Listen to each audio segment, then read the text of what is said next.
Hi hello ಎಲ್ಲರಿಗೂ ನಮಸ್ತೆ.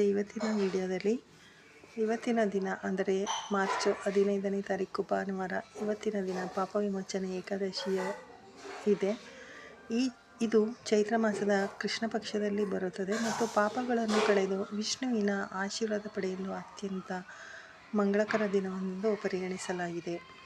ಪಾಪ ವಿಮೋಚನೆ ಏಕಾದಶಿ 15 ಮಾರ್ಚು ಭಾನುವಾರ. ಈ ದಿನ ಉಪವಾಸ ಮಾಡಿದರೆ ಅರಿಯದೆಯೋ ಮಾಡಿದಂತಹ ಪಾಪಗಳು ನಾಶವಾಗುತ್ತದೆ ಅನ್ನೋದು ಪುರಾಣಗಳಲ್ಲಿ ಹೇಳಲಾಗಿದೆ.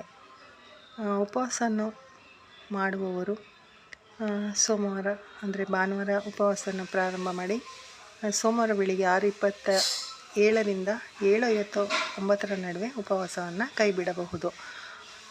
ಬೆಳಿಗ್ಗೆ ಬೇಗ ಎದ್ದು ಸ್ನಾನಗಳನ್ನು ಮಾಡಿ ವಿಷ್ಣುವನ್ನು ಆರಾಧಿಸಿ ತುಳಸಿ ದಳಗಳನ್ನು ಅರ್ಪಿಸಿ ಧೂಪ ದೀಪಗಳನ್ನು ದೇವರಿಗೆ ಮಾಡಿ ನೈವೇದ್ಯವನ್ನು ಇಟ್ಟು ಹಣ್ಣುಗಳನ್ನು ಇಟ್ಟು ಪೂಜೆಯನ್ನು ಮಾಡಿ ಉಪವಾಸ ವ್ರತ ಆಚರಿಸುವುದು ವಾಡಿಕೆ.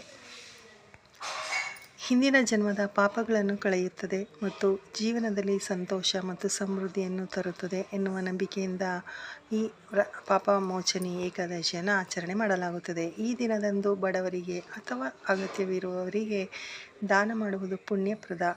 ಈ ದಿನದಂದು ಈ ಪೂಜೆಯಷ್ಟೇ ಅಲ್ಲದೆ ವಿಷ್ಣುವಿನ ಮಂತ್ರಗಳನ್ನು ಹೇಳಿಕೊಳ್ಳಬೇಕು.